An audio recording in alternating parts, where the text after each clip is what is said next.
आजकल एक चीज़ देखने को मिल रही है। आजकल बहुत पॉपुलर वीडियोस चलते हैं कि सबकॉन्शियस माइंड या आप किसी एक चीज़ के ऊपर कंसंट्रेट करेंगे और वो चीज़ें आपको उस चीज़ों की प्राप्ति हो जाती है या उसकी अनुभूति हो जाती है।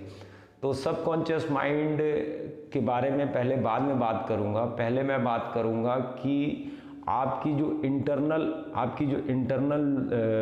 जो पावर है वो कैसे आपके जीवन को चलाती है, कैसे आपके जीवन को चलाती है और ध्यान में उसका क्या रोल है और जीवन क्या है और आप इसको कैसे समझ सकते हैं और कैसे सबकॉन्शियस स्टेज पे खड़े रहेंगे। नॉट ओनली फॉर माइंड, आप सबकॉन्शियस स्टेज पे कैसे खड़े रहेंगे, आप उसी अवस्था पे कैसे रह सकते हैं। जैसे कई लोगों को अपनी जीवन काल में ऐसा लगता है कि मेरा वो जीवन काल ऐसा था कि मैं जो सोचता था वो हो जाता था या जो मैं चाहता था वो मेरे को मिला, लेकिन आज वो स्थिति नहीं है, या आज जो स्थिति है वो कल नहीं थी। ये ऐसा होता है, सबकॉन्शियस माइंड जैसी चीज़ें होती हैं, लेकिन वो कैसे होती मैं आपको बताता हूँ। लेकिन सबसे पहली बात तो आपको इसके लिए थोड़ा सा धैर्य रख के इस वीडियो को पूरा एंड तक सुनना पड़ेगा, जानना पड़ेगा। पर्टिकुलर अगर आप किसी एक चीज़ को अगर सुन लेंगे और पर्टिकुलर किसी एक चीज़ के ऊपर आप अपना वाक्य रखना चाहेंगे तो आप मित भ्रमित होंगे। आपको पूरी चीज़ों को सुनना पड़ेगा। मैंने अपने पूरे वीडियो में बताया है कि जो मनुष्य का जीवन है वो 7 कामनाओं के अंतर्गत होता है। 7 कामनाएं से 8वीं कामना मोक्ष की होती है। According to my point of view, मैं किसी को ना मैं क्रिटिसाइज़ करना चाहता हूँ ना मैं किसी को फॉलो करना चाहता हूँ। ये मेरे गुरुओं के हिसाब से है और मेरे को जो चीज़ सिखाई गई मैं उनके अकॉर्डिंग बता रहा हूँ। सात चीज़ें आप सिंपली रूप से देखेंगे। जब आप बैठेंगे आप सिंपली रूप से अपना शरीर को देखेंगे। जैसे चाहे आप आंख बंद कर लीजिए, चाहे आप आंख खुली रखिए, चाहे आप दर्पण के सामने बैठिए, चाहे आप किसी भी चीज़ के एनालिसिस करना है आपको अपने अंदर की चीज़।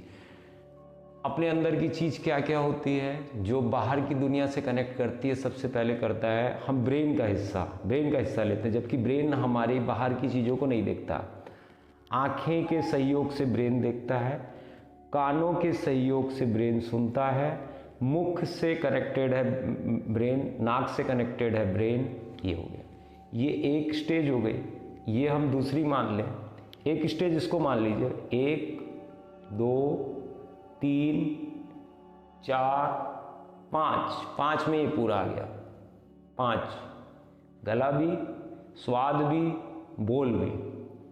6 7 पेट जो एनर्जी को कन्वर्ट करेगा। 6 हो गया। 7वां है आपका जन इंद्रियां, जिसके लिए अधिकांश लोग जी रहे हैं आज, और इससे ज़्यादा। आप जिस समय अपनी दौड़ को देखेंगे, अपने जीवन की दौड़ को देखेंगे, आपको डेफिनेटली इसका जवाब आपको ये 7 चीज़ों के अंतर्गत मिल जाएगा। या तो आप पेट के लिए दौड़ रहे हैं, या तो आप पर्सनैलिटी के लिए दौड़ रहे हैं, या तो आप नाम के लिए दौड़ रहे हैं, या तो आप अट्रैक्ट करने के लिए दौड़ रहे हैं। चाहे आप उसको अपनी बोली से अट्रैक्ट करें, चाहे आप कोई चीज़ का ज्ञान लेने के लिए अपने कान का इस्तेमाल कर रहे हैं, अपनी आंखों का इस्तेमाल कर रहे हैं। ज्ञान लेना क्यों है? ज्ञान क्योंकि आपको अपना पक्ष रखना है और अपने आप को सुपीरियर बनाना है। यही जीवन है। ये जो 7 इंद्रियां हैं, इसको 7 इंद्रियां बोल सकते हैं, इनको 7 चक्र बोल सकते हैं, इनको 7 रूप बोल सकते हैं, जो भी बोल सकते हैं। इसके अलावा और कुछ भी नहीं होता एक नॉर्मल इंसान की लाइफ में। ये नॉर्मल इंसान की लाइफ में कुछ नहीं हो सकता। अब जैसे ही हम इसके अंदर घुसते हैं, आप इसको बाहर के कार्यों को छोड़िए, अब जैसे ही अंदर आते हैं तो ब्रेन में सिर्फ आपकी जो मेमोरीज हैं वो सिर्फ एजुकेशन की नहीं है।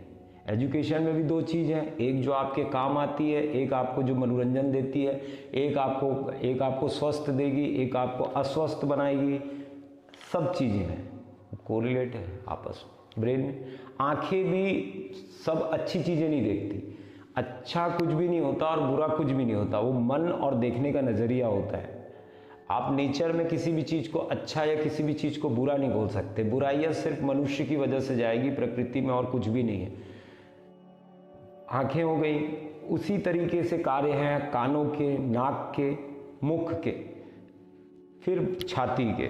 छाती में भी उन्हीं सब चीज़ों का एक और रिलेट हो के आपको अगर किसी चीज़ में कामयाबी मिलती है, आप या किसी चीज़ को जीतते हैं, तो आपको एक रिलीफ की ब्रेथ आती है। जो प्राण जो होते हैं वो सांसों से चलते हैं, सांसों में प्रमुख रोल है उसका, तो मुख्य रोल होने की वजह से आप उसको अनुभव करते हैं छाती से। और जो आपका जो अन्न है वो पेट में आता है और पेट से ऊर्जा में कन्वर्ट होता है। जन इंद्रियां आपको अंदर से एक उम्र के बाद में अंदर से जब वो एक्टिवेट होती है, तो जन इंद्रियां आपको सेक्स के प्रति आतुर करती है या किसी भी चीज़ को भोग के लिए, मतलब सेक्सुअल कनेक्शन के लिए आतुर करती है आपको अंदर से। या आपको ऐसा एटमॉस्फेयर बनता है कि आपको सेक्सुअल नीड पता चलती है अपनी बॉडी के अंदर में। और सिर्फ सेक्सुअल नीड नहीं होती, वो सेक्सुअल चीज़ें नहीं होती, वो आप आधे 90% केसेस पे लोगों की नीड ही नहीं होती, वो एटमॉस्फेयर से उस नीड को ग्रहण करते हैं। उनकी शारीरिक नीड नहीं होती, they are capable to control it. But क्या होता है कि जब हम देखते हैं कि फलाना आदमी ये कर रहा है तो हमको भी करना चाहिए, क्योंकि इसको अनुभूति होती है, वो अपने एक्सपीरियंस बताता है। जब वो अपने एक्सपीरियंस बताता है तो आतुर होता है मन फिर कि हमको भी ये काम करना चाहिए। उसका ना लाभ दिखता है ना वो नुकसान दिखता है, बस हमको भी करना चाहिए। ऐसी ही हर चीज़ें, हर इंद्रियां ऐसे ही काम करती हैं। तो सबकॉन्शियस माइंड जो होता है, आप मैं अपने एक्सपीरियंस से, अपने पर्टिकुलर एक्सपीरियंस से बता रहा हूँ। मैं इसमें कोई किसी को ना इन्वॉल्व कर रहा हूँ, ना मैं किसी को क्रिटिसाइज कर रहा हूँ। आप किसी भी एक इंद्रिय पे अगर आप अपना कंसंट्रेशन दे दिए या अपनी पूरी चेतना पर्टिकुलर उसी चीज़ पे दे देंगे, तो आप देखेंगे कि वो चीज़ें होने लग जाएंगी। जैसे आप ब्रेन की बात करेंगे, ब्रेन पे आपको इसका जो रेशो होता है वो 3 दिन का होता है। 3 दिन के बाद में जो चौथा दिन होता है, चौथे दिन में हैबिट चालू हो जाती है। ये रेशो बता रहा हूँ मैं आदमियों के जीवन का, या मैन बॉडी का लाइफस्टाइल, या उसकी जो कैपेसिटी है उसके ब्रेन की, वो बता रहा हूँ। 3 दिन के बाद आपको 3 दिन करना है। 3 दिन के बाद में वो उस पर ढलने लग जाता है, उस पर ढलने लग जाएगा। जैसे आप अपने ब्रेन को एक माध्यम बना लिए कि मेरे को इसको अचीव करना है, ब्रेन पे पहले लेके आए, तो सारी इंद्रियां जितनी भी नीड्स है आपकी बॉडी की, वो विद्रोह चालू करेंगी, क्योंकि वो उनके अकॉर्डिंग है नहीं, क्योंकि आपका हाथ कुछ बोलेगा, आपके कान कुछ बोलेंगे, आपकी आंखें कुछ बोलेगी, आपका मुख कुछ बोलेगा, क्योंकि अंदर से जो उनकी एक बात है आप उसको मोड़ रहे हैं। लेकिन वेट फॉर 3 days और with in 3 days you get result, and you get definitely positive result. लेकिन ये सामान्य स्थिति पे नहीं होता है, ये तभी होता है जब चोट लगती है। सामान्य स्थिति में मैं कितनी भी आपको स्पीच दूं, आपको उसका अनुभव नहीं होगा।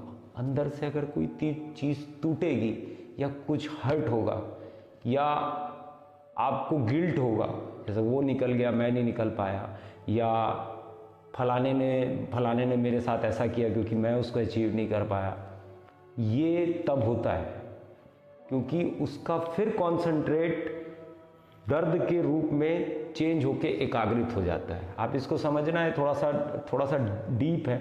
इसीलिए जहाँ पर देखेंगे जो सक्सेसफुल आदमी होता है उसमें से ज़्यादातर लोग या तो हर्ट होके आते हैं अपनी फील्ड में, या तो उन लोग अगर कुछ डिफरेंट कर रहे हैं तो देयर इज़ सम रीज़न। अगर उनके पास्ट में जाके देखेंगे तो उनके पीछे कोई ना कोई रीज़न होता है।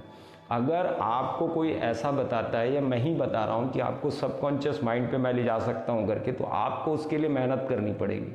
और मेहनत अगर आप कर रहे हैं ना, अगर आप आध्यात्मिक रास्ते पे चले तो आध्यात्मिक रास्ता सबसे पहले तो आपको बुद्धि से हटा देगा, और जब वो बुद्धि से हटाता है, आपको अगर बुद्धि से हटाता है तो आपकी गति बंद हो जाती है। जब यहाँ की गति बंद हो गई तो ये सब चीज़ों की मांग अपने आप बंद हो जाएगी। दो चीज़ें हो गई, एक तो आप इसको कॉन्सेंट्रेट करके कर सकते हैं, एक तो आप यहाँ की पकड़ को ढीला छोड़ें। ब्रेन है, ब्रेन वर्क करेगा तभी तो कोई कामना उठेगी, तभी तो कोई इच्छा उठेगी। जब ब्रेन काम ही नहीं करेगा, आप या तो उसको किसी एक पर्टिकुलर चीज़ पे लगा दीजिए या भक्ति पे लगा देते हैं लोग, फिर इंद्रियों का काम बंद, उसको सिर्फ रूप अपने इष्ट का दिखता है और कुछ नहीं दिखता। इंद्रियों की भी मांग बंद हो जाती है और ये सब जो इंद्रियां हैं ये एक दूसरे के साथ कोरिलेट रहती है। वैसे ही मनुष्य का जीवन किसी एक चीज़ को ठीक करने के लिए जाता है तो पूरा जीवन ठीक हो जाता है उसका। आप किसी भी एक चीज़, किसी भी एक इंद्रियों के ऊपर अगर आप काम करना चालू करोगे तो आपकी पूरी चीज़ें, जरूरी नहीं है कि सिर्फ आप सेक्स ऑर्गन को कंट्रोल कर रहे हो तो आपका पूरा जीवन, आप किसी भी ऑर्गन्स के ऊपर में या किसी भी इंद्रियों के ऊपर से अगर आप काम कर रहे हैं आपको डेफिनेटली रिजल्ट पॉजिटिव मिलेगा। सबकॉन्शियस माइंड पे जाने के लिए विधियां जो है मैं आपको बता चुका हूँ, अपने पुराने वीडियो में तराटक की एक विधि है, आप एकाग्रित करके आप तराटक कर सकते हैं। भोचरी मुद्रा बता चुका हूँ, भोचरी मुद्रा के बीच में भी आप ये कर सकते हैं। और आप प्राणायाम करने के बाद में आप बैठते हैं, आप अगर शांति से बैठते हैं, प्राणायाम करने के तुरंत बाद अगर आप शांति से बैठते हैं तब भी आप एकाग्रचित्त होंगे, तब भी आप सबकॉन्शियस माइंड पे जा सकते हैं। भूख को अगर आप आहार को रोकते हैं अपना या उपवास की विधि में जाते हैं तब भी आप सबकॉन्शियस माइंड में जा सकते हैं। सबकॉन्शियस माइंड में पर्टिकुलर अगर आपको रहना है या उसी अवस्था पे अगर आपको रहना है तो ये जो मैंने आपको विधि बताई यही एक रीज़न हो सकता है। दूसरे और भी रीज़न होंगे तो इसका मेरे को कोई अनुभव नहीं है। मैंने जितनी चीज़ें देखी हैं, जितने लोगों से मैं मिला हूँ जो जीवंत है, जिनको कोई मतलब नहीं है किसी चीज़ से, उनके पास में भी इससे ज़्यादा विधियाँ नहीं थी। आप अगर जीवंत होना चाहते हैं या सबकॉन्शियस माइंड को अचीव करना चाहते हैं तो मेरा अगर आप वो ओपिनियन मांगोगे तो मैं आपको सिर्फ एक ही चीज़ बोलूँगा, अपने कार्यों को सजगता से और रूपांतरित करते हुए सोने का, बैठने का, उठने का टाइमिंग होना चाहिए। आप प्राणायाम और योग को ऐड करिए, ध्यान को ऐड करिए। एक और बहुमूल्य बात, थोड़ा सा लंबा बन गया वीडियो, एक बहुमूल्य बात और मैं बता रहा हूँ। 90% जो लोग हैं जो इस संसार में रह रहे हैं उनको 90% लोगों को यही नहीं मालूम है कि व्हाट द रीज़न कि हम ये साधना क्यों कर रहे हैं या हम पढ़ाई क्यों कर रहे हैं। पहले क्लियर ही नहीं है। अगर आप ध्यान कर रहे हैं, अगर आप योग कर रहे हैं, आप अगर पढ़ाई कर रहे हैं, अगर आप कुछ भी कर रहे हैं, आपके पूरे पर्दे क्लियर रहने चाहिए कि आपका पूरा फोकस क्लियर रहना चाहिए, आपका फोकस क्लियर रहना चाहिए, आपका जो लक्ष्य है वो निर्धारित रहना चाहिए, पूरा क्लियर रहना चाहिए कि आप ये क्यों कर रहे हैं, इसकी आवश्यकता क्या है। जैसे मैं कई लोगों को पूछता हूँ कि आप योग क्यों करना चाहते हैं तो वो ये चीज़ बोलते हैं कि हम स्वस्थ रहना चाहते हैं। अरे अच्छे शरीर के अंदर में अच्छे मन का वास होता है, अच्छे मन के अंदर में अच्छी बुद्धि का वास होता है। लेकिन सिर्फ आप अच्छा शरीर लेके करोगे क्या, आगे उसको भी तो दिशा दोगे। तो आपको हर एक चीज़ क्लियर रहनी चाहिए, चाहे आप एजुकेशन में जा रहे हैं, चाहे आप तंत्र में जा रहे हैं, चाहे आप मंत्र में जा रहे हैं, चाहे आप योगिक क्रियाओं में जा रहे हैं, चाहे आप ध्यान में जा रहे हैं, किसी भी चीज़ में आपकी दिशा बिल्कुल निर्धारित रहनी चाहिए और क्लियर रहनी चाहिए। हरिओम। मैं योगाचार्य शिवाय, doctor in naturopathy and yoga science. Her her Mahadev.